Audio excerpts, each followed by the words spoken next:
ನಮಸ್ಕಾರ ಸ್ನೇಹಿತರೆ. ಇವತ್ತೊಂದು ವಿಚಾರನ ಹೇಳ್ತೀನಿ. ಯಾವುದೇ ಹೇಳಿದ್ರೂ ಸಿಂಪಲ್ಲಾಗಿ ಹೇಳಿರ್ತೀನಿ, ದಯವಿಟ್ಟು ಅಪಾರ್ಥ ಮಾಡ್ಕೊಂಬೇಡಿ. ಸುಮಾರು ಔಷಧಿಗಳು ಇದ್ದಾವೆ ನಮ್ಮ ಹತ್ರ, ಅದನ್ನೆಲ್ಲ ತಿಳಿಸ್ತಾ ಹೋಗ್ತೀನಿ ಒಂದೊಂದೇ. ಸುಮ್ಮನೆ ಪುರಾಣ ಹೇಳ್ಕೊಂಡು ಹೆಂಗೆ ಬಂತು ಹೆಂಗೆ ಮಾಡ್ತು ಅನ್ನೋವಂಥದ್ದು ಬೇಡ. ಬಂದಿರತಕ್ಕಂಥ ಕಾಯಿಲೆಯನ್ನು ನಾವು ಹೆಂಗೆ ವಾಸಿ ಮಾಡ್ಕೊಬೇಕು, ಹೇಗೆ ವಾಸಿ ಮಾಡ್ಕೊಬೇಕು ಇದನ್ನು ತಿಳ್ಕೊಳ್ಳಿ.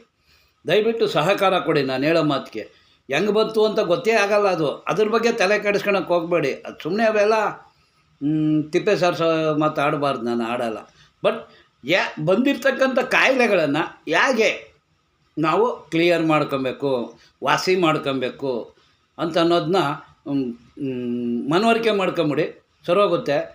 ನಿಮ್ಗೆ ಯಾವುದೇ ಕಾಯಿಲೆಗೆ ಆಗಲಿ ದಯಮಾಡಿ ಆಯುರ್ವೇದವನ್ನು ಅಳವಡಿಸ್ಕೊಳ್ಳಿ. ಯಾವುದೇ ಆಗಲಿ, ಎಲ್ಲೇ ಆಗಲಿ, ಯಾರನ್ನೇ ಆಗಲಿ, ನಮ್ಮನ್ನೇ ಅಂತಲ್ಲ.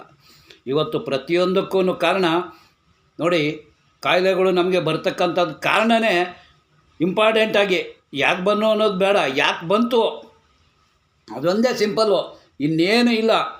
ಯಾಕೆ ಬಂತು ಆ ಬರೋ ಕಾರಣ ಒಂದೇ. ಮೊದಲು ತಾಯಂದಿರುಗಳು ಮಕ್ಕಳಿಗೆ ಔಷಧಿ ಕೊಟ್ಟು ಅದನ್ನು ಪರಿಹಾರ ಮಾಡೋರು, ಆಗಲೇ ಈಗ ಮಾಡ್ತಾ ಇಲ್ಲ. ಅದೇನು ಕಾರಣ ಅಂದರೆ ಪ್ರತಿಯೊಂದಕ್ಕೂ ನಮಗೆ ಹೊಟ್ಟೆನೇ ಕಾರಣ. ನಮ್ಮ ಹೊಟ್ಟೆ ಕೂಲ್ಗೆಟ್ಟೋಗಿರ್ತದೆ, ಕಸ ಎದ್ದೋಗಿರ್ತದೆ. ಒಳಗಡೆ ಗಲೀಜು ತುಂಬ್ಕೊಂಬಿಟ್ಟು ಭಯಂಕರ ಬ್ಯಾಕ್ಟೀರಿಯಾಗಳು ಬೆಳೀತಾ ಇರ್ತವೆ. ಲ್ಯಾಟ್ರಿನ್ಗೆ ಹೋಗೋಕ್ಕಾಗಲ್ಲ.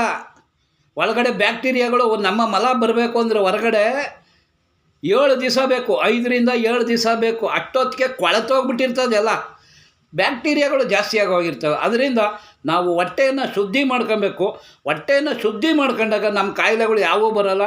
ದಯಮಾಡಿ ತಾಯಂದಿರು ಮಕ್ಕಳಿಗೆಲ್ಲ ಬೇದಿಗಳ್ಗಾಕಿ, ದೊಡ್ಡವ್ರಿಗೂ ಹಾಕ್ಲಿ, ನೀವು ಹಾಕ್ಕೊಳ್ಳಿ. ನಿಮ್ಮ ರೋಗಗಳು ಬರೋದಕ್ಕಿಂತ ಮುಂಚೆ ಇದನ್ನು ಫಾಲೋ ಅಪ್ ಮಾಡಿ. ಏನೂ ಆಗಲ್ಲ, ಮನುಷ್ಯ ಏನೂ ಆಗಲ್ಲ. ಬೇದಿ ತಗೊಳೋದ್ರಿಂದ ನಿಮ್ಮ ಹೊಟ್ಟೆನ ನೀವು ಸರಿ ಮಾಡ್ಕೊಳ್ಳಿ. ಹೊಟ್ಟೆ ಕೆಟ್ಟಾಗಲೇ, ಬ್ಲಡ್ ಕೆಟ್ಟಾಗಲೇ ಪ್ರತಿಯೊಂದು ಕಾಯಿಲೆನೂ ಬರೋದು.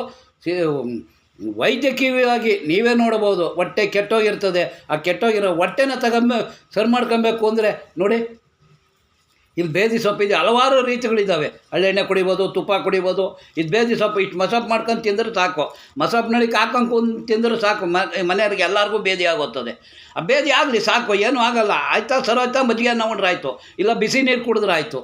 ಅದರಿಂದ ದಯಮಾಡಿ ಹೊಟ್ಟೆನ ಸರಿ ಮಾಡ್ಕೊಳ್ಳಿ. ನಿಮ್ಮ ಕಾಯಿಲೆಗಳೆಲ್ಲ ಪಕ್ಕ ವಾಸಿ ಆಗ್ತವೆ ಸ್ನೇಹಿತರೆ, ಇನ್ನೇನಿಲ್ಲ. Okay, thank you.